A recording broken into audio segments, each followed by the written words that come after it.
Praise God, hallelujah. ಯೇಸು ಕ್ರಿಸ್ತನಲ್ಲಿ ಪ್ರಿಯ ದೇವಜನರೇ, ನಜರೇತಿನ ಯೇಸು ಕ್ರಿಸ್ತ ನಾಮದಲ್ಲಿ ನಿಮಗೆಲ್ಲರಿಗೂ ಸಮಾಧಾನ, ಜಯ, ಕೃಪೆ, ಸತ್ಯತೆ, ರಕ್ಷಣೆ, ಪ್ರೀತಿ, ಸಮೃದ್ಧಿ ನಿತ್ಯವೂ ನಿಮ್ಮನ್ನು ಹಿಂಬಾಲಿಸಲಿ. ಅಷ್ಟೇ ಅಲ್ಲ, ನಿಮ್ಮ ಜೀವಮಾನದಲ್ಲೆಲ್ಲ ಎಲ್ಲರೂ ನಿಮ್ಮನ್ನು ಸಹಾಯ ಮಾಡುತ್ತಾ ದೇವರ ಕರುಣೆಗೂ, ದೇವರ ಪ್ರೀತಿಗೂ, ದೇವರ ದಯೆಗೆ ಪಾತ್ರರಾಗುವಂತೆ ದೇವರು ನಿಮ್ಮನ್ನು ಅನುಗ್ರಹಿಸಲಿ. ಈ ಒಳ್ಳೆಯ ಕಾರ್ಯಕ್ರಮಕ್ಕೆ, ಒಳ್ಳೆಯ ಕುರುಬ ಈ ಕಾರ್ಯಕ್ರಮಕ್ಕೆ ನಿಮ್ಮನ್ನು ಮತ್ತೊಮ್ಮೆ ಆದರದ ಸ್ವಾಗತ.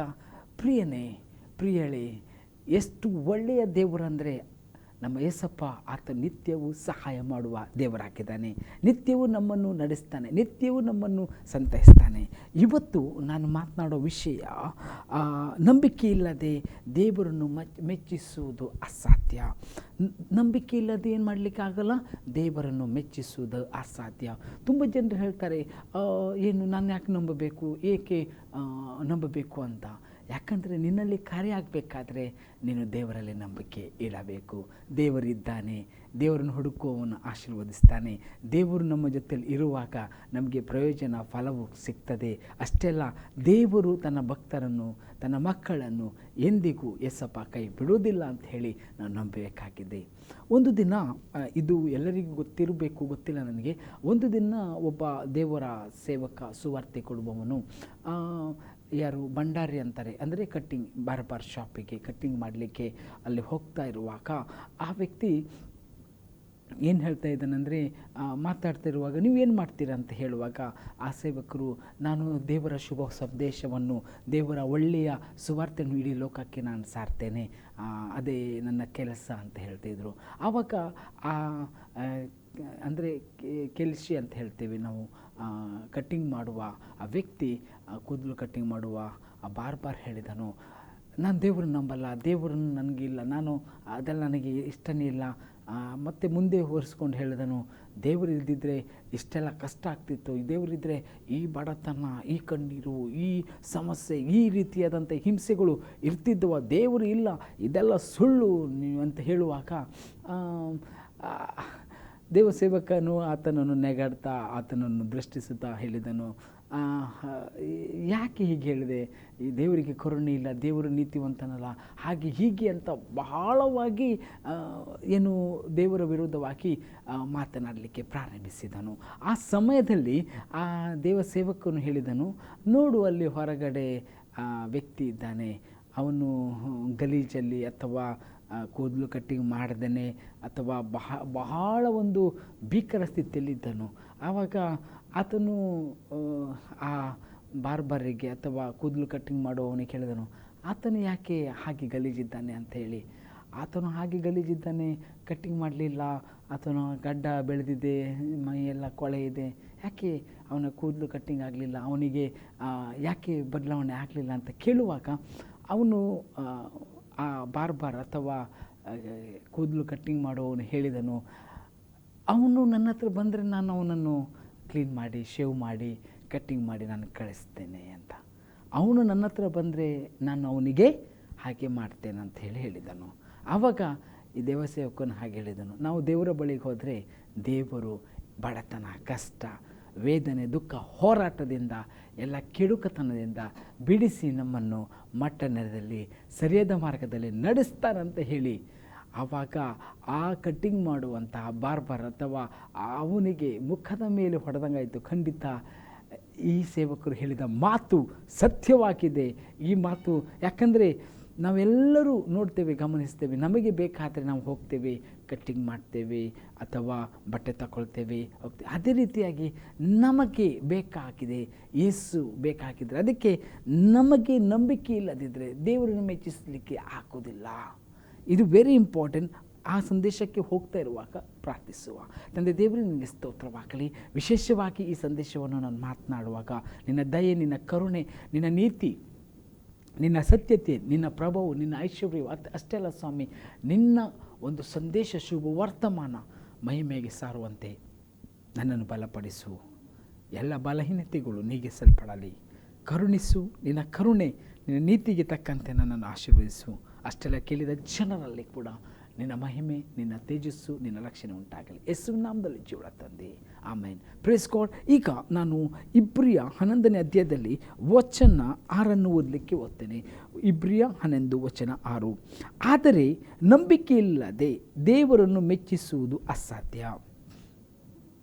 ದೇವರ ಬಳಿಗೆ ಬರುವವನು ದೇವರು ಇದ್ದಾನೆ ಮತ್ತು ತನ್ನನ್ನು ಹುಡುಕುವವರಿಗೆ ಪ್ರತಿಫಲವನ್ನು ಕೊಡುತ್ತಾನೆ ಎಂದು ನಂಬುವುದು ಅವಶ್ಯಕ.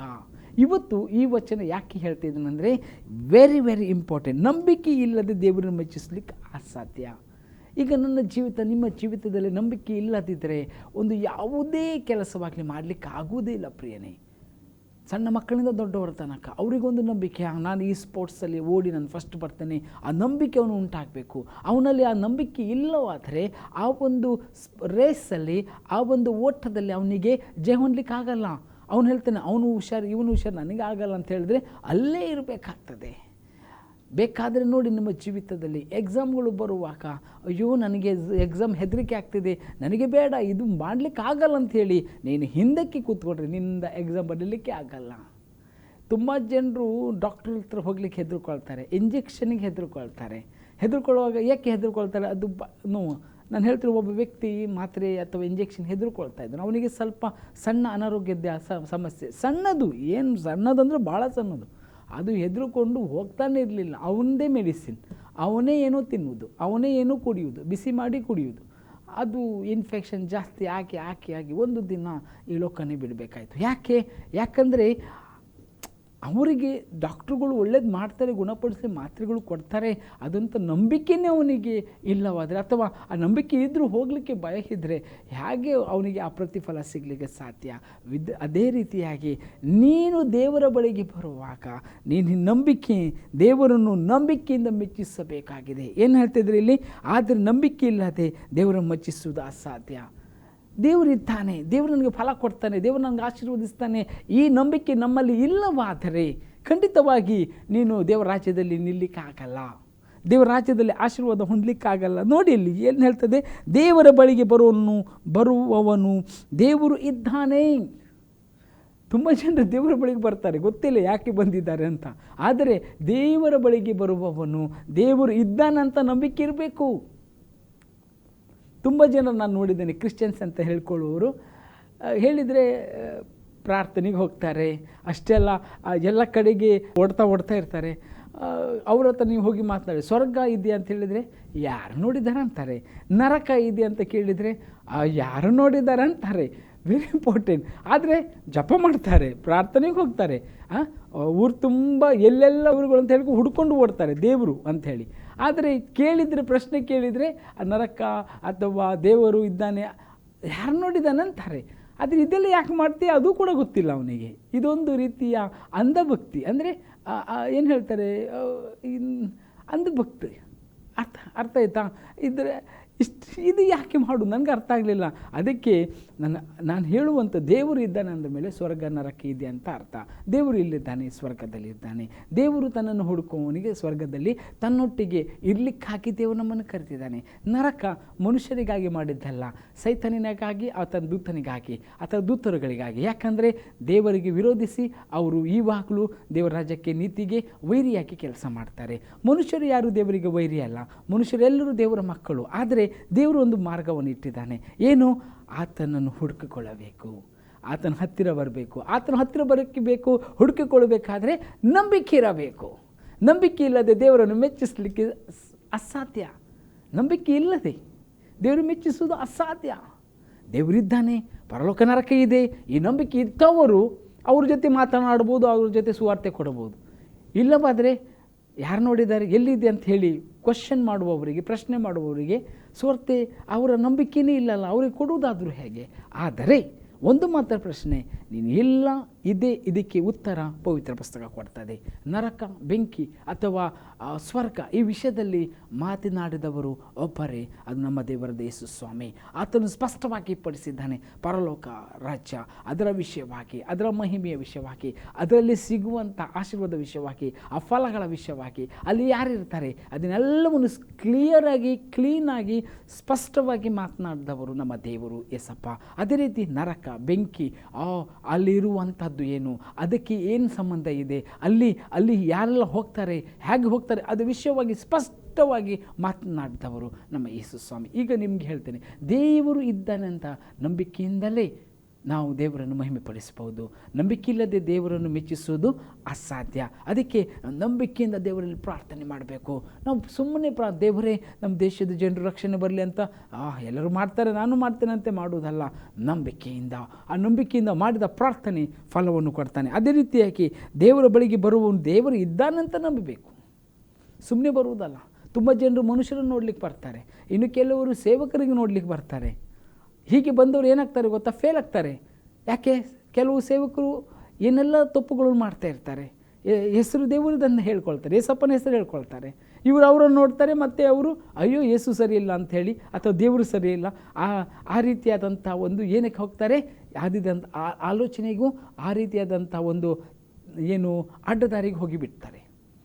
ನೀವು ದೇವರಿದ್ದಾನೆ ಅಂತೇಳಿ ದೇವರ ಬಳಿಗೆ ಬರಬೇಕು, ಅದು ನಂಬಬೇಕು, ಅದು ದೇವರನ್ನು ನೋಡ್ತಾ ಇರಬೇಕು, ದೇವರ ವಾಕ್ಯಗಳನ್ನು ಓದಬೇಕು. ದೇವರ ವಾಕ್ಯದಲ್ಲಿ ಏನಾದರೂ ವ್ಯತ್ಯಾಸಗಳಿದ್ದರೆ ಅದನ್ನು ಪ್ರಶ್ನೆ ಮಾಡುವ. ಅಲ್ಲೇನಾದರೂ ನಿಮಗೆ ತೊಂದರೆ ಇದ್ದರೆ ಪ್ರಶ್ನೆ ಮಾಡಿ ಕೇಳ್ರಿ, ನಾವು ಅದಕ್ಕೆ ಉತ್ತರವನ್ನು ಕೊಡುವ. ಯಾಕಂದರೆ ಇದು ಮನುಷ್ಯ ಆಲೋಚನೆಯಿಂದ ಮಾತಾಡಲಿಕ್ಕಾಗಲ್ಲ, ದೇವರ ಆತ್ಮನಿಂದ ನಡೆಸಲ್ಪಡಬೇಕು. ತುಂಬ ಸಲ ತುಂಬ ಜನರು ಈ ಹಳೆ ಒಡಂಬಡಿಕೆ ಆದಂಥ ಪಾಪಗಳು, ಈ ದಾವಿದನ ಪಾಪ ಇರಬಹುದು, ಕೆಲವು ಸಂಗತಿಗಳು ಆಗಿದೆ, ಯಾಕೆ ಅವನಿಗೆ ಹೀಗಾಗಲು, ಅವನಿಗೆ ಹಾಗೆ ಆಗಲಿಲ್ಲ ಅಂತ ಕೆಲವರು ಪ್ರಶ್ನೆಗಳನ್ನು ಮಾಡ್ತಾರೆ. ದಾವಿದ ಮಾಡೋದು ತಪ್ಪು ಅಂತ ದೇವರೇ ಖಂಡಿಸ್ತಾನೆ, ದೇವರೇ ಎಚ್ಚರಿಸ್ತಾನೆ. ದೇವರು ಹೋಗಿ ನೀನು ಈ ನೀಚ ಕೃತ್ಯ ಅಂತ ಹೇಳಿ ದೇವರು ಅವನನ್ನು ವಿರೋಧಿಸ್ತಾರೆ. ಅಷ್ಟೇ ಅಲ್ಲ, ದೇವರು ದಾವಿದನಿಗೆ ಉರಿಯನ ಹೆಂಡತಿಯಲ್ಲಿ ಮಾಡಿದ ಪಾಪಕ್ಕಾಗಿ ಅವನಿಗೆ ಶಿಕ್ಷೆ ಉಂಟಾಗ್ತದೆ. ಯಾಕೆ? ಈಗ ನೋಡ್ರಿ, ಅವನ ಹೆಂಡತಿಯಲ್ಲಿ ಹುಟ್ಟಿದ, ಆ ಉರಿಯನ ಹೆಂಡತಿಯಲ್ಲಿ ಹುಟ್ಟಿದ ಮೊದಲ ಮಗುವನ್ನೇ ಇದಕ್ಕಿಂತ ದೊಡ್ಡ ಶಿಕ್ಷೆನಾಗಬೇಕು. ಮೊದಲ ಮಗುವನ್ನೇ, ಆ ಮಗುವನ್ನೇ, ಅಂದರೆ ಅವನಿಗೆ ಹಲವಾರು ಹೆಂಡತಿಯರು ಉಪಪತ್ನಿಯರು ಇದ್ದರು, ಇಲ್ಲಂತ ನಾನು ಹೇಳ್ತಾ ಇಲ್ಲ, ಆದರೆ ಉರಿಯನಲ್ಲಿ ಆದಂಥ ಪಾಪಕ್ಕಾಗಿ ಅದರ ನಂತರ ದೇವರು ಅವನು ನಿತ್ಯಕೃತ್ಯ ಅಂತ ಹೇಳಿ ಅವನನ್ನು ಅಂದರೆ ಆತನ ವಿಷಯವಾಗಿ ಪ್ರವಾದಿಗಳ ಮುಖಾಂತರ ಆತನಿಗೆ ಖಂಡಿಸ್ತಾನೆ.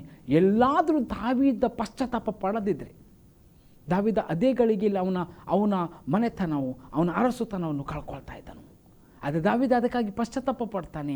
ದಾವಿದ ಅದಕ್ಕಾಗಿ ದೇವರ ಮುಂದೆ ಗೋಳಾಡ್ತಾನೆ. ದಾವಿದ ತನ್ನ ಮಗುವನ್ನು ಉಳಿಸಿಕೊಳ್ಳುವುದಕ್ಕಾಗಿ ಉಪವಾಸ ಇರ್ತಾನೆ. ಮರಣದ ಸುದ್ದಿಯನ್ನು ಕೇಳಿದ ಮೇಲೆ ಆತನು ಮತ್ತೊಮ್ಮೆ ದೇವರ ಇದರಲ್ಲಿ ಅವನು ಪಶ್ಚಾತ್ತಾಪ ಪಡ್ತಾನೆ. ಅಷ್ಟೇ ಅಲ್ಲ, ಅದಕ್ಕಾಗಿ ದೇವರು ನ್ಯಾಯ ತೀರಿಸ್ತಾನೆ. ಉರಿಯನ ಹೆಂಡತಿಯಲ್ಲಿ ಆದಂಥ ಮಗನನ್ನೇ ಅರಸನಾಗಿ ಮಾಡ್ತಾನೆ, ದೇವರು ನ್ಯಾಯ ತೀರಿಸ್ತಾನೆ. ನಮ್ಮ ಸೊಲೊಮೋನನು ಇಲ್ಲಿ ದೇವರ ಒಂದು ದೊಡ್ಡ ಕಾರ್ಯ ಉಂಟಾಗ್ತದೆ. ಅದಕ್ಕೆ ದೇವರು ಎಂದಿಗೂ ಕೈ ಬಿಡಲ್ಲ. ನಾವು ವಾಕ್ಯವನ್ನು ಓದುವಾಗ ಇದು ಯಾಕೆ ಆಗಿದೆ ಹಳೆ ಒಡಂಬಡಿಕೆಯಲ್ಲಿ ಅಂದರೆ, ಇದು ನಮಗೆ ಒಂದು ನಿದರ್ಶನ. ನೀನು ಹೀಗೆ ಮಾಡಬೇಡ, ನೀನು ಈ ರೀತಿಯಾಗಿ ಜೀವಿಸಬೇಡ. ಅದಕ್ಕೆ ಸಭೆಯಲ್ಲಿ ಬಂದವರು ಪ್ರತಿಯೊಬ್ಬರು ಮೊದಲು ನಾವು ಸೇವಕರನ್ನಾಗಲಿ ಅಥವಾ ಅಲ್ಲಿರೋ ವಿಶ್ವಾಸಿಗಳನ್ನಲ್ಲಿ ನೋಡುವುದಲ್ಲ, ಅವರಲ್ಲಿ ಏನಾದರೂ ತಪ್ಪುಗಳು ಏನಾದರೂ ಇರಬಹುದು, ಗೊತ್ತಿಲ್ಲ. ಅವ್ರು ರಿಯಲಾಗಿ ರಿಪೇಟ್ ಆಗಿರ್ಬೋದು, ಅಥವಾ ಅವರು ನೀತಿಯಲ್ಲಿ ಜೀವಿಸ್ತಾ ಇರುವುದು, ಅದು ನನಗೆ ಗೊತ್ತಿಲ್ಲ. ಬಟ್ ನಿನಗೆ ಪರಿಪೂರ್ಣವಾಗಿ ದೇವರ ರಾಜ್ಯದಲ್ಲಿ ನಡೆಸಲಿಕ್ಕೆ ಶಕ್ತನಾದವನು ಒಬ್ಬನೇ, ಅದು ಕ್ರಿಸ್ತನು. ಆತನ ವಾಕ್ಯವನ್ನು ಕೈಗೊಂಡು ನಡೆಯುವಾಗ ದೇವರು ನಿಮ್ಮನ್ನು ಆಶೀರ್ವದಿಸ್ತಾನೆ. ಅದಕ್ಕೆ ಇಲ್ಲಿ ವಚನ ಹೇಳ್ತಾ ಇದೆ, ದೇವರ ಬಳಿಗೆ ಬರುವವನು ದೇವರು ಇದ್ದಾನೆ ಮತ್ತು ತನ್ನನ್ನು ಹುಡುಕುವವರಿಗೆ ಪ್ರತಿಫಲ ಕೊಡುತ್ತಾನೆ ಎಂದು ನಂಬುವುದು ಅವಶ್ಯಕ. ತನ್ನನ್ನು ಹುಡುಕುವ ಪ್ರತಿಫಲ ಗ್ಯಾರಂಟಿ ಕೊಡ್ತಾನೆ. ನೀವು ಲೋಕದಲ್ಲಿ ನೋಡ್ರಿ, ಒಬ್ಬ ದೇವಮಗಳು ಭಿಕ್ಷೆ ಬೇಡಿ ತಿಂದಿದ್ದೇ ಇಲ್ಲ ಅಂತ ದೇವರು ವಚನ ಹೇಳ್ತದೆ. ಯಾಕೆ ದೇವರು ವಚನ ಹೀಗೆ ಹೇಳ್ತಾಯಿದೆ ಅಂದರೆ, ದೇವರು ತನ್ನ ರಾಜ್ಯಕ್ಕಾಗಿ, ತನ್ನ ನೀತಿಗಾಗಿ ತನ್ನ ಮಕ್ಕಳು ಜೀವಿಸುವಾಗ ತಾನು ಅದನ್ನು ಒದಗಿಸಿ ಕೊಡುವ ದೇವರಾಗಿದ್ದಾನೆ. ಅದಕ್ಕೆ ಪ್ರತಿಯೊಬ್ಬರಿಗೂ ಫಲ ಇದೆ. ಎಷ್ಟು ನೀನು ದೇವರ ರಾಜ್ಯದಲ್ಲಿ ಕೆಲಸ ಮಾಡ್ತೀ ಅಷ್ಟು ನೀನು. ಅದಕ್ಕಾಗಿ ನೀನು ದೇವರು ಏನು ಹೇಳ್ತಾ ಇದ್ದಾನೆ, ಆದರೆ ನಂಬಿಕೆ ಇಲ್ಲದೆ ದೇವರನ್ನು ಮೆಚ್ಚಿಸುವುದು ಅಸಾಧ್ಯ. ನಂಬಿಕೆ ಇರಬೇಕು. ಇಲ್ಲಿ ನೋಡಿ, ವೆರಿ ಇಂಪಾರ್ಟೆಂಟ್ ಆದ ಸಂಗತಿಯನ್ನು ಅಥವಾ ಹೇಳಲಿಕ್ಕೆ ಇಷ್ಟಪಡ್ತೇನೆ. ಆದಿಕಾಂಡದಲ್ಲಿ 15ನೇ ಅಧ್ಯಾಯದಲ್ಲಿ ನೋಡಿ, ಆದಿಕಾಂಡ 15ನೇ ಅಧ್ಯಾಯದಲ್ಲಿ ವಚನ 1ರಿಂದ ಓದ್ತೇನೆ. ಅಲ್ಲಿ ಈ ಸಂಗತಿಗಳು ನಡೆದ ಮೇಲೆ ಅಬ್ರಹಾಮನಿಗೆ ದರ್ಶನದಲ್ಲಿ ಯೆಹೋವನ ವಾಕ್ಯ ಉಂಟಾಯಿತು. ಏನಂದರೆ, ಅಬ್ರಹಾಮನೇ ಭಯಪಡಬೇಡ, ನಾನು ನಿನಗೆ ಗುರಾಣಿಯಾಗಿದ್ದೇನೆ, ನಿನಗೋಸ್ಕರ ಅತ್ಯಧಿಕ ಬಹುಮಾನವು ಇಟ್ಟಿದೆ ಎಂಬುದೇ. ಅದಕ್ಕೆ ಅಬ್ರಹಾಮನು, ಕರ್ತನಾದ ಯೆಹೋವನೇ, ನನಗೇನು ಕೊಟ್ಟರೇನು? ನಾನು ಸಂತಾನವಿಲ್ಲದವನಾಗಿ ಹೋಗುವವನಾದ್ದರಿಂದ ನನ್ನ ಆಸ್ತಿಯೆಲ್ಲ ದಮಸ್ಕದ ಎಲಿಯೆಜರನ ಪಾಲಾಗುವುದು ಅಂದನು. ಇಲ್ಲಿ ಅಬ್ರಹಾಮನ ಅಪನಂಬಿಕೆ ಇದು. ಏನು ಹೇಳ್ತಾ ಇದ್ದಾನೆ ಅಬ್ರಹಾಮ? ಏನು ಹೇಳ್ತಾ ಇದ್ದಾನೆ ಅಂದರೆ, ದೇವರು ನನಗೇನು ಕೊಟ್ಟರೆ ಏನು? ಅತ್ಯಧಿಕ ಬಹುಮಾನ ಕೊಟ್ಟರೆ ಏನು? ನನಗೆ ಮಕ್ಕಳೇ ಇಲ್ಲ ಅಲ್ಲ ಅಂಥೇಳಿ. ಆವಾಗ ದೇವರು ಅವನನ್ನು ಹೊರಗೆ ತಂದು ನಕ್ಷತ್ರಗಳನ್ನು ತೋರಿಸಿ ಹೇಳ್ತಾ ಇದ್ದಾನೆ, ನೋಡು, ನಿನಗೆ ಇಷ್ಟು ಸಂತಾನ, ಅಥವಾ ನಿನ್ನ ಸಂತಾನವು ನಕ್ಷತ್ರಗಳಷ್ಟಾಗುವುದು. ಅದನ್ನು ಆತ ನಂಬುತ್ತಾನೆ. ಸುಮಾರು 90 ವರ್ಷ ಪ್ರಾಯದಲ್ಲಿ ಸಾರಾಳು 90 ವರ್ಷ ಪ್ರಾಯದಲ್ಲಿ ಸಾರಾಳು ಗರ್ಭವತಿ ಆಗ್ತಾಳೆ. ಈಸಾಕನನ್ನು ಅವಳು ಹೇಳ್ತಾಳೆ. ಈಸಾಕ ಅಂದರೆ ನಗು, ಅಂದರೆ ಅವಳಿಗೆ ಆ ಸಂತೋಷ ಅವಳಿಗೆ ಉಂಟಾಯಿತು. ಈ ಪ್ರಾಯದಲ್ಲಿ ಅವರು ನಂಬದೇ ಹೋಗಿದ್ದಿದ್ರೆ ಮಕ್ಕಳಾಗ್ತಿರಲಿಲ್ಲ. ಇವತ್ತು ಬಹಳ ಜನರು ಇದ್ದಾರೆ, ಅವರಿಗೆ ಡಾಕ್ಟ್ರು ಒಂದು ರಿಪೋರ್ಟ್ ಕೊಡ್ತಾರೆ, ನಿಮಗೆ ಕೌಂಟು ಕಡಿಮೆ ಇದೆ, ಮಕ್ಕಳಾಗಲಿಕ್ಕೆ ಸಾಧ್ಯ ಇಲ್ಲ, ನಿಮ್ಮ ಗಂಡನ ಪ್ರಾಬ್ಲಮ್, ಹೆಂಡತಿ ಎಕ್ಸ್ ಪ್ರಾಬ್ಲಮ್, ವೈ ಪ್ರಾಬ್ಲಮ್ಮು, ಅಥವಾ ಎಗ್ ಪ್ರಾಬ್ಲಮ್, ಇದು ಪ್ರಾಬ್ಲಮ್, ಅದು ಪ್ರಾಬ್ಲಮ್, ಎಲ್ಲ ಪ್ರಾಬ್ಲಮ್. ಖಂಡಿತ ಪ್ರಾಬ್ಲಮ್ ಇರ್ಬೋದು, ಆದರೆ ವೈದ್ಯನು ಯೇಸು ಸ್ವಾಮಿ ಇದ್ದಾನೆ. ಆತನು ಖಂಡಿತವಾಗಿ ಗುಣಪಡಿಸುವ ದೇವರಾಗಿದ್ದಾನೆ ಪ್ರಿಯನೇ. ಗುಣಪಡಿಸುವ ದೇವರು. ನಿಮಗೆ ಸತ್ಯವಾಗಿ ಹೇಳ್ತೇನೆ ಪ್ರಿಯನೇ, ನಮ್ಮ ಸಭೆಯಲ್ಲಿ ಒಬ್ಬ ವ್ಯಕ್ತಿ ಇದ್ದನು, ಅವನಿಗೆ ಹುಷಾರಿರಲಿಲ್ಲ ಅಂದರೆ ಅರ್ಥಾತ್ ಎದೆನೋ ಅಂತ ಹೋದವರು ಅಲ್ಲಿ ನೋಡುವಾಗ ಬಹಳ ಒಂದು ಹೋರಾಟದಲ್ಲಿ ಹೋಗ್ತಾ ಇದ್ದನು. ಮಣಿಪಾಲ್ ಆಸ್ಪತ್ರೆಯಲ್ಲಿ ಅಡ್ಮಿಟ್ ಮಾಡಿದರು. ಹಾಗೆ ನಾನು ಹೋಗಿ ಪ್ರಾರ್ಥನೆ ಮಾಡಿದ್ದು, ನಾವು ಪ್ರಾರ್ಥನೆ ಮಾಡಿದ್ದೆವು. ಆವಾಗ ಅವರ ಹೆಂಡತಿ ಕೂಡ ಬಹಳ ಪ್ರಾರ್ಥನೆ ವ್ಯಕ್ತಿ. ಅದು ಪ್ರಾರ್ಥನೆಯಲ್ಲಿ ನಿರತರಾಗಿರ್ತಿರುವಾಗ ಇವನಿಗೆ ಅಲ್ಲಿ ಹೋದ ಮೇಲೆ ಹೇಳಿದರು, ಕಿಡ್ನಿಯಲ್ಲಿ ಏನೋ ಒಂದು ಚರ್ಮ ರೀತಿಯಲ್ಲಿ ಇದೆ, ಮಾಂಸ ಇದೆ ಅಂತ ಹೇಳಿ ಏನು ಮಾಡಿದರು. ಆವಾಗ ಅವ್ರು ಹೇಳಿದರು. ಆವಾಗ ನಾವೆಲ್ಲ ಹೇಳಿದ್ವಿ, ಏನೋ ಮೆಡಿಕೇಷನ್ ಅಥವಾ ಯಾವುದಾದ್ರೂ ಮೆಡಿಕಲ್ ಏನಾದರೂ ಕೊಟ್ಟು ಗುಣಪಡಿಸಲಿ. ಇಲ್ಲ, ನಿಮ್ಗೆ ಗೊತ್ತಿದೆ ಆಸ್ಪತ್ರೆ ಅಂತ ಕೂಡಲೇ ಆ ರಿಪೋರ್ಟ್, ಈ ರಿಪೋರ್ಟ್, ಇದು ರಿಪೋರ್ಟ್ ತೆಗಿತಾ ಇರುವಾಗ ಆ 3 ದಿನಗಳು ಹೇಳಿದರು, ಇಲ್ಲ ಇವರಿಗೊಂದು ಆಪ್ರೇಷನ್ ಮಾಡಲೇಬೇಕು, ಕಿಡ್ನಿಯನ್ನು ತೆಗಿಲೇಬೇಕು ಅಂತ. ನಮಗೆಲ್ಲ ಒಂದು ರೀತಿಯಲ್ಲಿ ಖಂಡಿತ ದುಃಖದ ವಾತಾವರಣ. ಯಾಕಂದರೆ ಹೀಗೆ ಹೇಗಾಗಲಿ ಸಾಧ್ಯ? ಆ ವ್ಯಕ್ತಿ ಆಲ್ರೆಡಿ ಕೆಲವೊಂದು ಸಮಸ್ಯೆಗಳ ಹೋರಾಡ್ತಾ ಇದ್ದನು. ಈ ಸಮಯದಲ್ಲಿ ಆ ವ್ಯಕ್ತಿಗೆ ಹೇಳಲಿಲ್ಲ ವಿಷಯ, ಹೆಂಡತಿಗೆ ಗೊತ್ತಾಯಿತು. ಹೆಂಡತಿ ನಮಗೆ ಹೇಳಿದರು, ನಾವು ಹೇಳಿದೆವು ಪ್ರಾರ್ಥನೆ ಮಾಡುವ. ಮತ್ತು ನಂತರ ಡಾಕ್ಟರು ಹೇಳಿದರು, ನಾಳೆ ಬೆಳಿಗ್ಗೆ 7 ಗಂಟೆಗೆ ಆಪ್ರೇಷನ್ ಇದೆ. ಮತ್ತು ಅವರ ಮೈ ಮೇಲೆ ನಿಮ್ಗೆ ಗೊತ್ತಿದೆ ಎಲ್ಲ ಏನು ಶೇವ್ ಮಾಡಿದರು, ಕ್ಲೀನ್ ಮಾಡಿದರು. ಇವ್ರಿಗೆ ಗೊತ್ತಿಲ್ಲ ಯಾಕೆ ಮಾಡ್ತಾಯಿದ್ರು ಅಂತ. ಬೆಳಿಗ್ಗೆ ಡಾಕ್ಟರ್ ಒಬ್ಬರು ಬಂದ್ರಂತೆ, ಒಬ್ಬ ಯವನಸ್ಥ, ಅವನು ಕಲಿತಾ ಇರುವವನು. ಅವನು ಬಂದು ಈ ನಮ್ಮ ವ್ಯಕ್ತಿಗೆ, ಆ ವಿಶ್ವಾಸಿಗೆ ಬಂದು ಹೇಳಿಬಿಟ್ಟು ಏನು ಹೇಳ್ದ ಅಂತ ಹೇಳಿದರೆ, ಒಂದು ಕಿಡ್ನಿ ತೆಗೆದು ಬಿಸಾಡಿ ಬಿಡುವ, ಬನ್ನಿ ಹೋಗುವ ಅಂಥೇಳಿ. ಅವನಿಗೆ ಆ ಮಾತು ಎಲ್ಲ ಜನರ ಮುಂದೆ ಹೇಳಿಬಿಟ್ರು. ಅವನು ಆಲ್ರೆಡಿ ಏನಂತ ಕುಗ್ಗಿ ಹೋಗಿದ್ದನು. ಮತ್ತು ಅದೇ ಸಮಯದಲ್ಲಿ ನಾನು ಇನ್ನು ಮುಂದೆ ದೇವರ ನಂಬಲ್ಲ, ನನಗೆ ದೇವರು ಬೇಡ ಅಂಥೇಳಿ ಹೆಂಡತಿ ಪ್ರಾರ್ಥನೆ ಮಾಡುವ, ಸುಮ್ಮನೆ ನಾನು ಪ್ರಾರ್ಥನೆ ಮಾಡಬೇಡ ನನ್ನ ಹತ್ರ ಬಂದು ಅಂತ. ಯಾಕಂದರೆ ಆ ರೀತಿಯಾಗಿ ಅವನಿಗೆ ಒಂದು ಕುಗ್ಗುವಿಕೆ ಉಂಟಾಯಿತು. ಅದ ನಂತರ ನಾನು ದೇವರು ಇನ್ನೂ ನಂಬೋದೇ ಇಲ್ಲ ಅಂಥೇಳಿ, ನೀವು ಬೇಕಾದರೆ ಎಲ್ಲರ ಪ್ರಾರ್ಥನೆ ಹೋಗಿ ನನ್ನನ್ನು ಕರಿಬೇಡಿ ಸೇವಕರಂತ ನನ್ನ ಹತ್ರ ಹೇಳಬೇಕಂತಿದ್ರು ಅಂತೆ ಅವರು. ಈ ರೀತಿಯಾಗಿ ಅವರು ಹೋಗ್ತಾ ಇರುವಾಗ ನಾನು ಹೇಳಿದೆ, ಅದೇ ಅವರು ಅಂದರೆ ವಿಶ್ವಾಸದಲ್ಲಿ ಬೆಳೀತಾ ಇದ್ದಾರೆ, ಆಯಿತಾ. ಅಂದರೆ ಬಹಳ ವರ್ಷದಿಂದ ಏನು ಇದ್ರಲ್ಲ, ವಿಶ್ವಾಸದಲ್ಲಿ ಬಂದು ಬೆಳೀತಾ ಇದ್ದಾರೆ. ಓಕೆ, ಈಗ ನಾನು ನಿಮ್ಗೆ ಹೇಳಲಿಕ್ಕೆ ಇಷ್ಟಪಡ್ತೀನಿ. ಬೆಳಿಗ್ಗೆ ಸಂದೇಶ ಕೇಳಿ ಅವನಿಗಲ್ಲಿ ಇರಲಿಕ್ಕಾಗಲಿಲ್ಲ, ಕಣ್ಣೀರು ಬರ್ತಾಯಿದೆ, ದುಃಖ ಬರ್ತಾಯಿದೆ, ಎಂತ ಮಾಡೋದಂತ ಗೊತ್ತಾಗಲಿಲ್ಲ. ಸೀದಾ ವಾಶ್ರೂಮಿಗೆ ಹೋದರು. ಅದು ಜನರಲ್ ವಾರ್ಡ್ ಆಗಿತ್ತು. ಆ ವಾಶ್ರೂಮಲ್ಲಿ ಮುಖ ತೊಳಿತಾ ಅಂದರೆ ಅವು ನಿಲ್ಲಕ್ಕಾಗಲಿಲ್ಲ. ಮುಖದ ಮೇಲೆ ನೀರು ಹಾಕಿ ಅಲ್ಲೇ ಗೋಳಾಡ್ತಾ ಇದ್ದನು. ಅಂದರೆ ದೇವ್ರಿ, ಯಾಕಂದ್ರೆ ಲಾಸ್ಟ್ ಮೂಮೆಂಟ್ ಬೆಳಿಗ್ಗೆ ಹೋಗಿ ಹೇಳಲೇ ಇಲ್ಲ. ಅಲ್ಲಿ ಮಿಸಸ್ ಇರಲಿಲ್ಲ, ಅವರು ಜಸ್ಟ್ ಏನು ಮೆಡಿಕೇರ್ ತಗೊಳ್ಲಿಕ್ಕೆ ಹೋಗಿದ್ದರು. ಆ ಮುಖ ಒರೆಸಿ ದುಃಖದಿಂದ ಅಲ್ಲೇ ದುಃಖ ಅಂದರೆ ಸಾಧಾರಣ ಅಲ್ಲ. ನಂತರ ದೇವರಲ್ಲಿ ಬೇಡಿಬಿಟ್ಟನು, ನಾನು ಹೇಗೋ ಬಂದಿದ್ದೇನೆ, ಕಿಡ್ನಿ ತಗೊಳ್ತೀಯೋ, ಹಾರ್ಟ್ ತಗೊಳ್ತೀಯೋ, ಬೆರಳು ತಗೊಳ್ತೀಯೋ, ಕಣ್ಣು ತಗೊಳ್ತೀಯೋ, ನಾನು ನಿನಗೆ ಬಿಡ್ತೇನೆ, ನೀನು ಏನು ಬೇಕಾದ್ರು ಮಾಡಿ ಅಂತ ಹೇಳ್ಕೊಂಡು ತನ್ನನ್ನೇ ಸಮಾಧಾನ ಪಡಿಸ್ಕೊಂಡು ಬೆಡ್ ಮೇಲೆ ಬಂದು ಮಲ್ಕೊಂಡ್ರು. ಆದರೆ ಪ್ರಿಯರೇ, ನಾವು ನಿರಂತರವಾಗಿ ಪ್ರಾರ್ಥಿಸ್ತಿದ್ದೆವು, ದೇವರೇ ನಿನ್ನ ಚಿತ್ತ ಅವನಲ್ಲಿ ನೆರವೇರಲಿ. ನಿನ್ನ ಚಿತ್ತ ಬಿಟ್ಟು ಎಡಕ್ಕೂ ಬಲಕ್ಕೂ ಹೋಗಬಾರದು, ನಿನ್ನ ಚಿತ್ತವೇ. ಯಾಕಂದರೆ ಈ ರಿಪೋರ್ಟ್ ಎಲ್ಲ ಈಗಿನ ಕಾಲದಲ್ಲಿ ಕೊಟ್ಟರ ಮೇಲೆ ನಾವು ನಂಬಲೇಬೇಕಾಗ್ತದೆ, ಅಥವಾ ಡಾಕ್ಟ್ರನ್ನ ಅಸಡ್ಡೆ ಮಾಡಲಿಕ್ಕಾಗಲ್ಲ. ಆದರೆ ನಿನ್ನ ಚಿತ್ತ ಒಂದೇ ನೆರವೇರಲಿ, ಅದು ಬಿಟ್ಟು ಎಡಕ್ಕೂ ಬಲಕ್ಕೂ ಹೋಗಬಾರದು ಅಂಥೇಳಿ ಆ ಒಂದು ಗೋಳಾಟದ ಪ್ರಾರ್ಥನೆ. ಅಥವಾ ಅವ್ರ ಹೆಂಡತಿ ಕೂಡ ಹಗಲಿರುಳು ಪ್ರಾರ್ಥನೆ. ಅವ್ರು ನೋಡ್ತಿದ್ರು ಇವರು ನನ್ನ ಮಿಸಸ್ ಯಾಕೆ ಇಷ್ಟು ಪ್ರಾರ್ಥನೆ, ಸುಮ್ಮನೆ ಯಾಕೆ ಇನ್ನು ಆಗೋದಲ್ಲ ಆಗ್ತದೆ ಅಂತ ಇಸ್ಕೊಂಡು. ಆದರೆ ನಿಮ್ಗೆ ಹೇಳ್ತೇನೆ, ಇನ್ನು 10 ನಿಮಿಷದ ನಂತರ ಅವ್ರಿಗೆ ಆಪ್ರೇಷನ್ ತಗೊಂಡು ಹೋಗಬೇಕು, ಎಲ್ಲ ರೆಡಿ ಆಗಿದೆ. ಅದ ನಂತರ ಒಬ್ಬರು ಡಾಕ್ಟ್ರು, ಸೀನಿಯರ್ ಡಾಕ್ಟ್ರು ಬಂದರು. ಅಲ್ಲಿ ಬಂದು ಇವ್ರಿಗೆ ರೆಡಿ ಮಾಡ್ತಾ ಇದ್ದಾರೆ. ಆವಾಗ ಅಶೋಕ್ ಬನ್ನಿ, ನಿಮಗೊಂದು ಗುಡ್ ನ್ಯೂಸ್ ಇದೆ ಅಂತ ಹೇಳಿದರು. ನಿಮ್ಮ ಮಿಸಸ್ ಎಲ್ಲಿದ್ದಾರೆ ಅಂತ. ಅವರು ಹೊರಗಡೆ ಹೋಗಿದ್ದಾರೆ, ಬಂದಿಲ್ಲ, ಮೆಡಿಸಿನ್ ತರಲಿಕ್ಕೆ ಹೋಗಿದವರು ಅಂತ ಹೇಳುವಾಗ, ಅಲ್ಲ ನೀವು ನಂತರ ನನಗೆ ಇಲ್ಲಿ ಬಂದು ಭೇಟಿಯಾಗಿ ಅಂತ ಹೇಳಿದ್ರಂತೆ. ಇವರು ಡ್ರೆಸ್ ಹಾಕಿದ್ದಾರೆ ಆಪ್ರೇಷನ್ ಇದು. ಆದರೆ ನಾನು ಹೇಳ್ತೀನಿ, ಬೆಳಿಗ್ಗೆ ಅಲ್ಲಿ ಅವರ ಮಿಸ್ಸಸ್ ಬಂದು ಹೇಳುವಾಗ ಡಾಕ್ಟ್ರು ಬಂದು ಗುಡ್ ನ್ಯೂಸ್ ಅಂದ್ರಪ್ಪ ಎಲ್ಲರ ಮುಂದೆ. ಏನು ಗುಡ್ ನ್ಯೂಸು ಏನು ಅಂಥೇಳಿ, ಆಯಿತಾ. ಅವರು ಆ ರೀತಿಯಲ್ಲಿ ಇದ್ದರು. ಆವಾಗ ನಿಮಗೆ ನಾನು ಹೇಳ್ತೇನೆ ಪ್ರಿಯನೇ, ಅವರು ಸೀದಾ ಆ ಒಂದು ಆಪ್ರೇಷನ್ ಥಿಯೇಟರಿಗೆ ಹೋಗುವಾಗ ಡಾಕ್ಟ್ರು ಅವರು ಬಂದಿದ್ದಾರೆ ಅಂಥೇಳಿ ಹೊರಗೆ ಬಂದರು. ಅರ್ಧ ಗಂಟೆ ನಂತರ ಅವ್ರು ಹೇಳಿದರು, ನಿಮ್ಮ ಯಜಮಾನರಿಗೆ ಆಪ್ರೇಷನ್ ಅವಶ್ಯಕತೆ ಇಲ್ಲ, ನಾನು ಅವರಿಗೆ ಸ್ವಲ್ಪ ಟೈಮ್ ಒಂದು ಮೆಡಿಸಿನ್ ಕೊಟ್ಟು ನೋಡ್ತೇನೆ, ಈಗ ಸದ್ಯಕ್ಕೆ ಅವರದ್ದು ಏನು ಅವಶ್ಯಕತೆ ಇಲ್ಲ ಅಂತ ಹೇಳಿ. ಪ್ರಿಯರೇ, ದೇವರನ್ನು ನಂಬುವಾಗ ಅವರಿಗೆ ನಂಬಿಕೆ ಕಡಿಮೆ ಆಗಿರ್ಬೋದು, ಯಾಕಂದರೆ ಆ ಶೋಧನೆಯಲ್ಲಿ ಹೋಗಿರ್ಬೋದು. ಬಟ್ ಅವರ ಹೆಂಡತಿ ನಾವು ಒಟ್ಟಾಗಿ ಪ್ರಾರ್ಥಿಸಿ ಅಲ್ಲಿ ಜಯವನ್ನು ಹೊಂದಿದೆವು. ಈಗಲೂ ಕೂಡ ಅವರಿಗೆ ಏನು ತೊಂದರೆ ಆಗಲಿಲ್ಲ. ಇದು ಕಣ್ಣಾರೆ ನೋಡಿದಂತಹ, ನಿಮಗೆ ವಿವರಿಸಿದ್ದೀನಿ ಶಾರ್ಟ್ ಆಗಿ, ಚಿಕ್ಕದಾಗಿ. ಇದನ್ನು ಹೇಳ್ತಾ ಹೋದರೆ ಉದ್ದವಾಗಿ ಹೋಗ್ಬೋದು. ಆದರೆ ನಿಜವಾಗಿ ನಾನು ನಿಮಗೆ ಹೇಳಲಿಕ್ಕೆ ಇಷ್ಟಪಡ್ತೇನೆ, ನಮ್ಮ ದೇವರು ಅಸಾಧ್ಯವಾದವನ್ನು ಸಾಧ್ಯ ಮಾಡುವ ದೇವರು. ನೀವು ನಂಬಿಕೆಯಿಂದ ನಿಮ್ಮ ಜೀವಿತದಲ್ಲಿ ದೇವರ ಸನ್ನಿಧಾನದಲ್ಲಿ ಗೋಳಾಡಿ ಪ್ರಾರ್ಥಿಸುವುದಾದರೆ ಖಂಡಿತವಾಗಿ ನಂಬಿಕೆಯಿಂದ ದೇವರು ನಿಮ್ಮ ರೋಗವಾಗಲಿ, ನಿಮ್ಮ ಕಷ್ಟವಾಗಲಿ, ಹಣದ ವಿಷಯವಾಗಲಿ, ಕೆಲಸದ ವಿಷಯವಾಗಲಿ, ಮಕ್ಕಳ ವಿಷಯವಾಗಲಿ, ಅಥವಾ ನೀವು ಗರ್ಭವತಿ ಆಗ್ತಾ ಇಲ್ಲ ಅಂತ ಹೇಳುವ ವಿಷಯವಾಗಲಿ, ಅಥವಾ ನಿಮ್ಮ ಯಾವುದೇ ವಿಷಯಗಳಾಗಲಿ ದೇವರು ಬಿಡುಗಡೆ ಕೊಡ್ತಾನೆ. ಅದಕ್ಕೆ ಅಬ್ರಹಾಮನು ಅಲ್ಲಿ ಬಂದು ಹೇಳ್ತಾನೆ, ದೇವರು ನನಗೆ ಏನಿಲ್ಲ, ಏನು ಕೊಟ್ಟರು ಏನು ಪ್ರಯೋಜನ, ಅತ್ಯಧಿಕ ಬಹುಮಾನ ನನಗೆ ಯಾಕೆ, ನನಗೆ ಮಗು ಬೇಕು, ನನ್ನ ಮಕ್ಕಳು. ಆವಾಗ ದೇವರು ವಾಗ್ದಾನ ಮಾಡ್ತಾನೆ. 90 ವರ್ಷ ಪ್ರಾಯದಲ್ಲಿ ಸಾರಾಳಿಗೆ, 100 ವರ್ಷ ಪ್ರಾಯ ಅಬ್ರಹಾಮನಿಗೆ ಏನಾಯ್ತು ಅಂದ್ರೆ 10 ವರ್ಷದ ಗ್ಯಾಪ್ ಅವರಿಗೆ, ಆಯಿತಾ. ಅವರಿಗೆ ಮಕ್ಕಳು ಉಂಟಾದವು 90 ವರ್ಷ. ಇದು ನಗು ಮುಖ.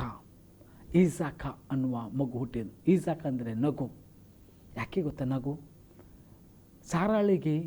ಸಾರಾಳು ಹಾಲು ಕೊಡ್ತಾ ಇದ್ದಾಳೆ ಅಂಥೇಳಿ ಜನರೆಲ್ಲ ನಗಡುದು.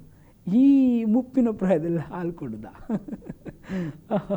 ಅಂತ ಅಂದರೆ ಜನರಿಗೆಲ್ಲರಿಗೂ ನೆಗೆ ಬರುವುದು. ಅಲ್ಲಿ ಅವನ ಮನೆಯಲ್ಲಿ ಕಾಳುಗಳು ಭಯಂಕರ ಶ್ರೀಮಂತ ಅವನು ಅಬ್ರಹ್ಮ. ಸಾರಾ ಎಲ್ಲಿದ್ದಾಳೆ? ಸಾರಾ ಮಗು ಜೊತೆ ಆಟ ಆಡ್ತಾ ಇದ್ದಾಳೆ. ಸಾರಾ ಎಲ್ಲಿದ್ದಾಳೆ? ಸಾರಾ ಮಗುವಿಗೆ ತೊಟ್ಲಿಗೆ ಆಡ್ತಾ ಇದ್ದಾಳೆ. ಸಾರಾ ಎಲ್ಲಿದ್ದಾಳೆ? ಈಸಾಕನನ್ನು ಅವಳು ಎತ್ತುಕೊಂಡು ಈ 90 ವರ್ಷ ಪ್ರಾಯದಲ್ಲಿ ಹೇಳುವ ಅವ್ರ ಮುಖದಲ್ಲೆಲ್ಲ ನಗು ಬರುವುದು. ಅದಕ್ಕೆ ಈಸಾಕ ಅಂದರೆ ನಗು, ಅಂದರೆ ಎಲ್ಲರಿಗೂ ಸಂತೋಷವನ್ನು ತಂದವನು. ಅದಕ್ಕೆ ದೇವರನ್ನು ನಂಬುವವರು, ಆ ದೇವರು ನಿಮ್ಮನ್ನು ಪ್ರತಿಫಲ ಕೊಡ್ತಾನೆ. ದೇವರ ಬಳಿಗೆ ಬರುವವರು ದೇವರು ಇದ್ದಾನಂತ ನಂಬಬೇಕು. ದೇವರು ಇದ್ದಾನಂತ ನಂಬುವುದಷ್ಟೇ ಅಲ್ಲ, ದೇವರು ತನ್ನ ನಂಬುವವರಿಗೆ ಫಲವನ್ನು ಕೊಡ್ತಾನೆ. ವಚನ ನಂಬಿಕೆ ಇಲ್ಲದೆ ದೇವರನ್ನು ಮೆಚ್ಚಿಸಲಿಕ್ಕೆ ಅಸಾಧ್ಯ. ಅದಕ್ಕಾಗಿ ಬಹಳ ಜನರು ಇವತ್ತು ಸ್ವಾರ್ಥ ಕೊಡುವಾಗ ಪ್ರಾಬ್ಲಮ್ ಏನು ಗೊತ್ತಾ? ನಂಬಿಕೆ ಇಲ್ಲ. ಪ್ರಾಬ್ಲಮ್ ಏನು ಗೊತ್ತಾ? ಅವರಿಗೆ ಇಷ್ಟ ಆಗ್ತಾ ಇಲ್ಲ. ಇದು ಹೇಳುವಾಗ ಅವ್ರು ಎನ್ಸ್ಕೊಳ್ಳಿ, ಇದೆಲ್ಲ ಒಂದು ಹುಚ್ಚು ಮಾತು, ಪರಲೋಕ ಅಂದುಕೊಳ್ಳಿ ಏನೋ ಒಂದು ಇಲ್ಲ. ಪ್ರಿಯರೇ, ನಾನು ಹೇಳ್ತಾ ಇಲ್ಲ, ದೇವರು ಹೇಳಿದ್ದಾನೆ, ಯೇಸು ಸ್ವಾಮಿ ಹೇಳಿದ್ದಾನೆ, ಪರಲೋಕ ಅಂದರೆ ಸತ್ಯ, ನರಕ ಅಂದರೆ ಸತ್ಯ, ದೇವರ ರಾಜ್ಯವು ಸತ್ಯವಾಗಿದೆ. ನೋಡ್ರಿ, ಗಲಾತ್ಯ, ನಾನು ಈ ಸಂದೇಶ ಬಹಳ ಶ್ರೇಷ್ಠವಾಗಿ ಹೋಯಿತು, ಸಮಯ ಓಡ್ತಾ ಇದೆ. ಗಲಾತ್ಯ 5ನೇ ಅಧ್ಯಾಯದಲ್ಲಿ 6ನೇ ವಚನ ಏನು ಹೇಳ್ತಾ ಇದೆ ಅಂತ ನೋಡುವ. ನೋಡಿ, ಕ್ರಿಸ್ತ ಯೇಸುವಿನಲ್ಲಿರುವವರಿಗೆ ಸುನ್ನತಿಯಾದರೂ ಪ್ರಯೋಜನವಿಲ್ಲ, ನಾವು ದೇವರಾತ್ಮನ ಮೂಲಕ ನಂಬಿಕೆಯಿಂದ ನೀತಿವಂತರಾಗುತ್ತೇವೆಂಬುದು ನಿರೀಕ್ಷೆ ಫಲವಾಗುವುದೆಂದು ಎದುರು ನೋಡುತ್ತಾ ಇದ್ದೇವೆ. ನಿರೀಕ್ಷೆಯ ಫಲವನ್ನು ನಾವು ಎದುರು ನೋಡ್ತಾ ಇದ್ದೇವೆ. ಕ್ರಿಸ್ತ ಯೇಸುವಿನಲ್ಲಿರುವವರಿಗೆ ಸುನ್ನತಿಯಾದರೂ ಪ್ರಯೋಜನವಿಲ್ಲ, ಆಗದಿದ್ದರೂ ಪ್ರಯೋಜನವಿಲ್ಲ, ಪ್ರೀತಿಯಿಂದ ಕೆಲಸ ನಡೆಸುವ ನಂಬಿಕೆಯಿಂದಲೇ ಪ್ರಯೋಜನವಾಗಿದೆ. ಇಲ್ಲಿ ಹೇಳ್ತಾ ಇದೆ, ಸುನ್ನತಿ ಅಥವಾ ಸುನ್ನತಿ ಹಾಕುವುದು ಅದು ಇಂಪಾರ್ಟೆಂಟ್ ಅಲ್ಲ. ನಿಮಗೆ ಹೃದಯದ ಸುನ್ನತಿ ಆಗ್ತದೆ, ನಿಮಗೆ ಪ್ರೀತಿಯಿಂದಲೇ. ಅಂದರೆ ಇದ್ರ ಇಂಪಾರ್ಟೆಂಟ್ ನಂಬಿಕೆ ಏನು ಮಾಡ್ತದೆ ಅಂದರೆ ನಿಮ್ಮನ್ನು ದೇವರ ಕಡೆಗೆ ನಡೆಸ್ತದೆ. ಯಾವುದೇ ಸಂಪ್ರದಾಯ ಕಟ್ಟುಪಾಡುಗಳು, ಯಾವುದೇ ವಿಧಿ ವಿಧಾನಗಳು ಅಲ್ಲ. ದೇವರ ರಾಜ್ಯದಲ್ಲಿ ನಂಬಿಕೆ ಪ್ರಥಮ ಮುಖ್ಯ ಸ್ಥಾನವನ್ನು ಹೊಂದುತ್ತದೆ. ಅದಕ್ಕೆ ಬಹಳ ಜನರು ಅವ್ರು ದೇವರು ನಂಬಿದರೆ ಮಾತ್ರ ಆಶೀರ್ವಾದ. ಹೌದು, ದೇವರ ಬಳಿಗೆ ನಂಬಿಕೆಯಿಂದಲೇ ನೀವು ಬಂದರೆ ಮಾತ್ರ ನನಗೆ ಉಂಟಾಗ್ತದೆ, ನಿಮಗೆ ಆಶೀರ್ವಾದ ಉಂಟಾಗ್ತದೆ. ಇಲ್ಲದಿದ್ದರೆ ಆಶೀರ್ವಾದ ಆಗುವುದಾದರೂ ಹೇಗೆ ಪ್ರಿಯನೇ? ವೆರಿ ಇಂಪಾರ್ಟೆಂಟ್ ಆದ ಸಂಗತಿ. ಅಲ್ಲಿ ನೋಡಿ, ಪೂರ್ವಕಾಲ, ಒಂದು ಪೂರ್ವಕಾಲ, ಅಲ್ಲಿ 28ನೇ ಅಧ್ಯಾಯ 9ನೇ ವಚನ, ಒಂದು ಪೂರ್ವಕಾಲ ವೃತ್ತಾಂತ 28:9. ಆಗ ತನ್ನ ಮಗನಾದ ಸೊಲೊಮೋನನೇ, ನೀನಂತೂ ನಿನ್ನ ತಂದೆಯ ದೇವರನ್ನು ಅರಿತುಕೊಂಡು ಸಂಪೂರ್ಣ ಹೃದಯದಿಂದಲೂ ಹೃದಯದಿಂದಲೂ ಮನಸ್ಸು ಸಂತೋಷದಿಂದಲೂ ಆತನನ್ನೇ ಸೇವಿಸು. ಯೆಹೋವನು ಎಲ್ಲ ಹೃದಯಗಳನ್ನು ವಿಚಾರಿಸುವವನು, ಎಲ್ಲ ಮನಸ್ಸು ಸಂಕಲ್ಪಗಳನ್ನು ಬಲ್ಲವನು ಆಗಿರುತ್ತಾನಲ್ಲ. ನೀನು ಆತನನ್ನು ಹುಡುಕುವುದಾದರೆ ಆತನು ನಿನಗೆ ಸಿಕ್ಕುವನು. ಆತನನ್ನು ಬಿಟ್ಟರೆ ನಿನ್ನನ್ನು ಶಾಶ್ವತವಾಗಿ ತಳ್ಳು ಬಿಡುವನು. ಇಲ್ಲಿ ದಾವೀದನು ಆಲಯ ಕಟ್ಟಲಿಕ್ಕೆ ಎಲ್ಲೋ ಮಾಡಿದ್ದಾನೆ. ಈಗ ಸೊಲೊಮೋನನಿಗೆ ಹೇಳ್ತಾ ಇದ್ದಾನೆ, ನೀನು ಅವನನ್ನು ಸಂಪೂರ್ಣ ಮನಸ್ಸಿನಿಂದ ಅಥವಾ ನಿನ್ನ ಸಂಕಲ್ಪ ಯೋಜನೆ ಸಂಪೂರ್ಣ ಸಂತೋಷದಿಂದ ಆತನನ್ನು ಸೇವಿಸು. ಎಲ್ಲ ಕಾರ್ಯಭಾರ ಆತನ ಮೇಲೂ ಹಾಕು, ಆತನ ನೋಡಿಕೊಳ್ತಾನೆ. ಈ ಅರಸನ್ನೇ ಹೀಗೆ ಹೇಳುವಾಗ ನಾವು ಸಾಮಾನ್ಯ ಜನರು ಹೇಗಿರಬೇಕು? ನಮಗೆ ಈ ಒಂದು ಮಾತಾಡಲಿಕ್ಕೆ ಸಂದರ್ಭನೇ ಇಲ್ಲ. ಅದಕ್ಕೆ ನಂಬಿಕೆಯಿಲ್ಲ ದೇವರನ್ನು ಮೆಚ್ಚಿಸ್ಲಿಕ್ಕೆ ಅಸಾಧ್ಯ. ನಂಬಿಕೆಯಿಂದಲೇ ಬರಬೇಕು. ಒಬ್ಬ ಅರಸನು ದೇವರ ಬಗ್ಗೆ ಮಾತನಾಡ್ತಾನೆ, ಒಬ್ಬ ಅರಸನು ದೇವರು ಅಂತ ಹೇಳ್ತಾನೆ. ಒಬ್ಬ ಅರಸನು ಆತನನ್ನು ಮಗನನ್ನು ಕರೆದುಕೊಂಡು ದಾವೀದನನ್ನು ಅದನ್ನು ಹೇಳ್ತಾ ದಾವೀದನು ತನ್ನ ಮಗನನ್ನು ಕರೆದು ಸೊಲೊಮೋನನನ್ನು ಕರೆದು ಹೇಳ್ತಾ ಇದ್ದಾನೆ, ನೀನು ಹೀಗೆ ಮಾಡಬೇಕು. ಆವಾಗ ಸೊಲೊಮೋನನು ಕೂಡ, ದೇವರೇ, ನಾನು ನಿನ್ನ ಜನರನ್ನು ನಡೆಸಬೇಕು, ದೊಡ್ಡ ಜನಾಂಗ, ಅದನ್ನು ಹೇಗೆ ನಡೆಸ್ಕೊಂಡು ಹೋಗಲಿ, ನನಗೆ ನಿನ್ನ ಜ್ಞಾನ ಕೊಡು ಅಂತ ಹೇಳುವಾಗ ದೇವರು ಅವನು ಜ್ಞಾನ ಬೇಡಿದ್ದಕ್ಕಾಗಿ ಅವನಿಗೆ ಸಕಲ ಆಶೀರ್ವಾದವನ್ನು ಕೊಟ್ಟು ಆಶೀರ್ವದಿಸಿ ನಡೆಸಿದನು. ಇವತ್ತು ನಿಮ್ಮ ವಿಷಯದಲ್ಲಿ, ನನ್ನ ವಿಷಯದಲ್ಲಿ ನಮಗೆ ಎಷ್ಟು ದೇವರ ನಿಮ್ಮ ನಂಬಿಕೆ ಇದೆ? ನಂಬಿಕೆ ಇರುವುದಾದರೆ ಲೋಕವನ್ನು ಜಯಿಸ್ತೀರಾ. ನಂಬಿಕೆಯಿಂದ ದೇವರನ್ನು ನೀವು ಸೇವೆ ಮಾಡುವುದಾದರೆ ನಿಮ್ಮ ಸೇವೆ ವೃದ್ಧಿ ಆಗ್ತದೆ. ನಂಬಿಕೆಯಿಂದ ನೀವು ಪ್ರಾರ್ಥನೆ ಮಾಡೋದಾದರೆ ನಿಮ್ಮ ಪ್ರಾರ್ಥನೆ ಫಲ ಆಗ್ತದೆ. ನಂಬಿಕೆಯಿಂದ ನೀವು ದೇವರ ಬಳಿಗೆ ಬರುವಾಗ ಆಶೀರ್ವಾದವಾಗ್ತದೆ. ದೇವರ ಆಶೀರ್ವದಿಸಲಿ, ನಿಮ್ಮನ್ನು ನಡೆಸಲಿ. ಪ್ರಾರ್ಥಿಸುವ ತಂದೆ ದೇವರೇ, ನಿನಗೆ ಸ್ತೋತ್ರವಾಗಲಿ. ಇವತ್ತು ನಂಬಿಕೆ ವಿಷಯದಲ್ಲಿ ಮಾತನಾಡುವಂತೆ ಕೃಪೆ ತೋರಿಸಿದ್ದಕ್ಕಾಗಿ ಸ್ತೋತ್ರ. ನಂಬಿಕೆಯಿಂದಲೇ ಕರ್ತನ ರಾಜ್ಯವನ್ನು, ನಂಬಿಕೆಯಿಂದಲೇ ಮಕ್ಕಳನ್ನು, ನಂಬಿಕೆಯಿಂದಲೇ ನಿನ್ನ ದೊಡ್ಡ ಕಾರ್ಯಗಳು ಯುದ್ಧಗಳು ಮಾಡಿ ಜಯಿಸಿದಂತಹ ನಮ್ಮ ಹಳೆ ಒಡಂಬಡಿಕೆಯನ್ನು ನೋಡುವಾಗ ಪ್ರವಾದಿಗಳನ್ನು ಹಿಡಿದು ಎಲ್ಲರನ್ನು ನಂಬಿಕೆಯಿಂದಲೇ ಜಯಿಸಿದ್ರು ಸ್ವಾಮಿ. ಹಾಗೆಯೇ ಇವತ್ತು ನಾವು ಕೂಡ ನಿನ್ನಲ್ಲಿ ನಂಬಿಕೆ ಇಡುವುದರಿಂದ ಇನ್ನು ಹೆಚ್ಚಿನ ಕಾರ್ಯಗಳು ಮಾಡುವಂತೆ, ಲೋಕವನ್ನು ಜಯಿಸಿಕೊಳ್ಳುವಂತೆ, ಸುವಾರ್ತೆ ಸಾರುವಂತೆ, ಆತ್ಮನ ಗೆದ್ದುಕೊಳ್ಳುವಂತೆ ಬಲಪಡಿಸು. ನಂಬಿಕೆಯಿಂದ ನಮ್ಮ ಎಲ್ಲ ಕೊರತೆಗಳನ್ನು ನೀಗಿಸುವಂತೆ ದೇವರಿದ್ದಾನೆ, ಆತನು ಹುಡುಕುವವನಿಗೆ ಫಲವನ್ನು ಕೊಡ್ತಾನೆ, ಪ್ರತಿಯೊಬ್ಬರನ್ನು ತನ್ನ ನೀತಿಗೆ ಅನುಸಾರವಾಗಿ ಆಶೀರ್ವದಿಸ್ತಾನೆ. ಈ ನಂಬಿಕೆ ನಮ್ಮಲ್ಲಿ ಬರುವಂತೆ ಸಹಾಯ ಮಾಡು. ಯೇಸುವಿನ ನಾಮದಲ್ಲಿ ಜೀವಳ ತಂದೆ, ಆಮೇನ್. Praise God.